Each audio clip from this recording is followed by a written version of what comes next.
Growing up, guys, I used to be the kind of girl who would say, I don't care about politics, I don't care about politicians, they're all the same with their political parties.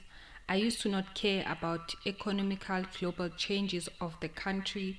I used to not care about none of those things. I would just tell myself that it does not concern me, therefore it's not my business. I used to tell myself those things. And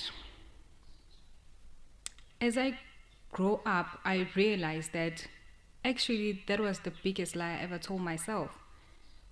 That was just lies that I was telling myself. Anything that happens in your country, whether no matter how small it is, it is gonna affect you directly or indirectly. So whether you believe that whatever is happening in a country does not concern you, whether you believe that or not, it really does not matter, because the honest truth is what it will affect you, and it's gonna affect you whether you like it or not. And now that I'm growing in these politics things and really understanding even the impact of foreign nationals flocking in our country, what is the impact, what is the economical impact of it, what, like, looking at the political side of it, how is this going to shape our country, how is it going to shape the next generation, how is the next generation going to benefit from foreign nationals residing in our country. So in as much as what we believe in matters, but what I think matters the most here is that, by the look of things, this is a turning point of our country, economical turning point of our country. I'm just going to report on these Palestinians who just flocked South Africa, and I'm just going to talk about the impact and the long-term impacts that I think it's going to have on the South African economy as well as the South African citizens. So I'm also going to be looking at the biblical perspective of it, because most of the things that are happening in this world, they're already written in the Bible, and let's just get into this video. So it seems that our nonchalant president is making moves for other foreign nationals, especially foreign nationals. Cyril Ramaphosa has been nonchalant for like 11 months now. Yes, I made a video not so long ago of women being killed every day, every hour. Women are being killed. All headlines, South African headlines, are reporting on that. Everything concerning news and reporting. Every day you will see that there is a woman who's being killed, who's been raped somewhere, and the government is just nonchalant about this. He's not saying anything. He's not making any public speeches or making means to pass certain laws to protect women, because it seems like women are no longer safe, So there's nothing that has happened. In fact, we see that men who rape women, they go to custody, and then few moments later they come out and they roam around the streets freely. So you just can see the lawlessness in this country that we have, and our government is just not doing anything about it. I got the shock of my life. Let me just quickly look at the report. I got the shock of my life when one of the Palestinians' family was reporting in an interview with African News. Yes, this woman specifically thanked the government of the country.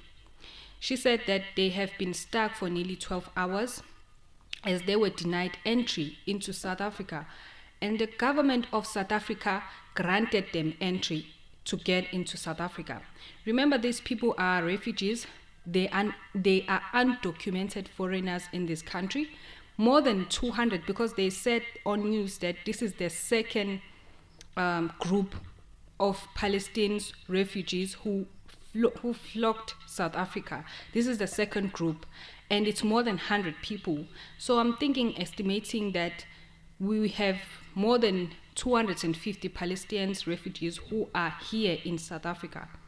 There's still more to come, because they did not say that this is the second and the last group of Palestinians who are in South Africa. No, it's still counting. So there will be a third group, fourth group, I don't know till when. And when I tell you guys that I got the shock of my life to hear one of the families thanking the government of this country for letting them in, I was shocked. I was so angry, and guys, I've never been this disappointed in my life before. This is the line that I drew and saw that actually the government of this country, Cyril Ramaphosa, does not care about South African citizens. Like, he does not care at all. I never thought that our government is this wicked. It never crossed my mind, especially with that smiling face. I never thought, guys, this is who he really is. Like, our country is upside down, but he's accommodating foreign undocumented foreigners. Ngapha we have Operation Dudula, who are fighting against undocumented foreigners. I want you to listen carefully. If you hear Usis Sandile of Operation Dudula as well as Uzindli, they will tell you one common thing. We are not against foreigners. We are against undocumented foreigners. They are flocking our streets. And they are the ones who are doing crimes, who are doing illegal things, because they are not documented anyway. Foreigners who are documented, they are not doing messy things. They are not getting into illegal things. They are abiding by the laws of this country. It's those who are undocumented who are doing all these things that are not right, that are not legal, and trafficking people, selling drugs, everything. I was so shocked to see that our nonchalant government had a say to the to the Palestinians who were stuck for nearly 12 hours, and he had a say to let them in, just like that. And I asked myself that if they are letting these people in, where are they gonna stay? Don't worry about that. Look what I found. I found that they said in reports 153 Palestinians allowed to disembark from planes and enter SA. Okay. Gift of the Givers accommodates 130 Palestinian refugees who arrived in South Africa. Gift of the Givers. Do you understand? I had to go, because I've never heard of this organization before. I had to go quickly and Google who are Gift of the Givers. This is what Google says. The Gift of the Givers is the largest disaster response NGO of African origin, founded in 1992 by Dr. I don't know how to pronounce his name, Soliman. It is a South African-based organization that provides humanitarian aid and disaster relief unconditionally, serving people who are in need irrespective of their race, religion, and other affiliation.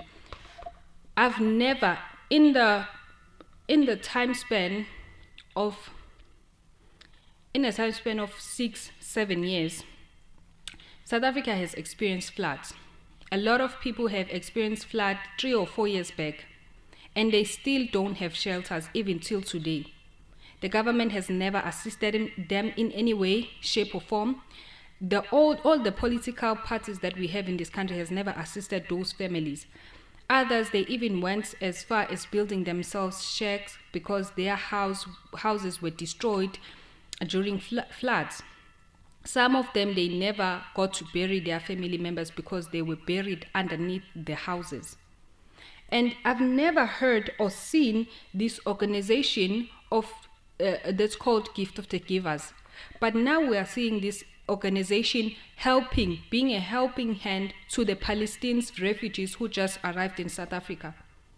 These people don't belong here, okay? But when they arrived, they already have accommodations. They already have shelter. They already have medical attention waiting for them. But with the floods that we have experienced and still experiencing, with families who are left with no houses, no food, no shelter, no accommodation, no education, nothing. These are South African citizens that I'm talking about. They are still left stranded. The government of this country has never made any speech, never made any means to accommodate these people. But we find the organizations of these countries that were founded in this country helping foreign nationals. How is that possible? Make that make sense. And you're telling me that all of this is just bypassing our government's eyes. He does not see any of this. I beg to differ, guys. Because the way I see this thing, it's like the government is well aware of this. And his main concern is not South African citizens.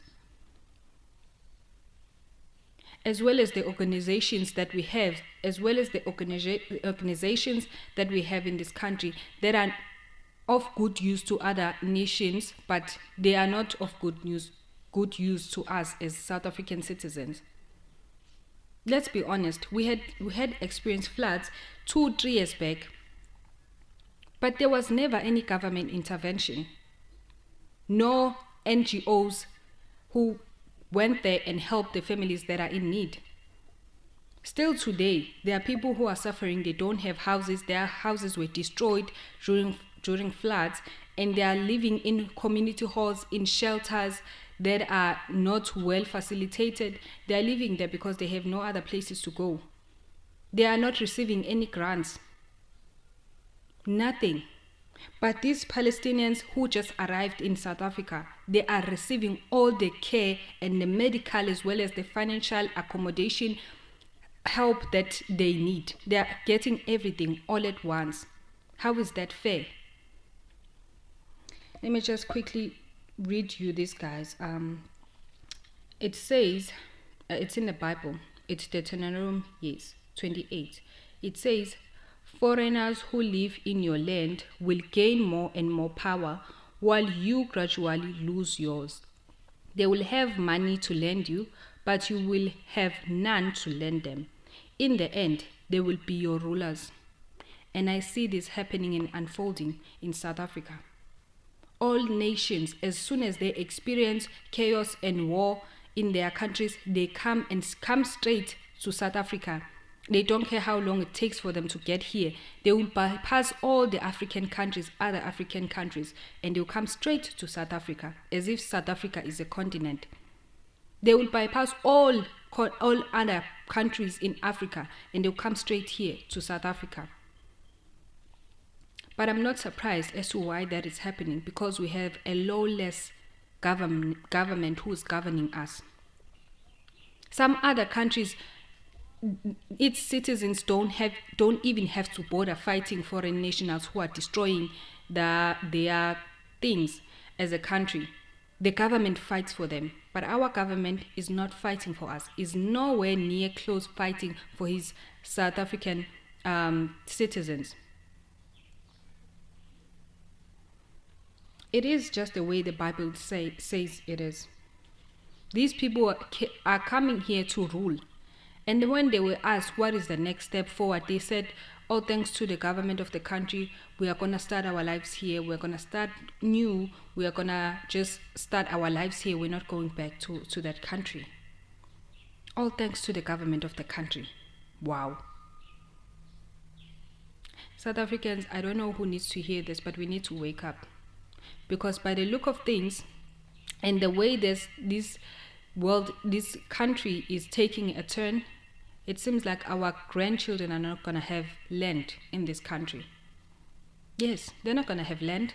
In the nearest future, these people are coming here to dominate, to take over everything. As they are flocking here in South Africa, they are looking to dominate South Africa. So if you are a South African citizen, you really have to look at the news reports and ask yourself, what does this mean for you, your children, and your great-grandchildren? Don't just say, oh, this is a fight that concerns Dudula operation. This is not a fight that concerns Dudula operation. This is a fight that concerns all South African citizens. If you know you are a South African citizen, just know that you have a task at hand.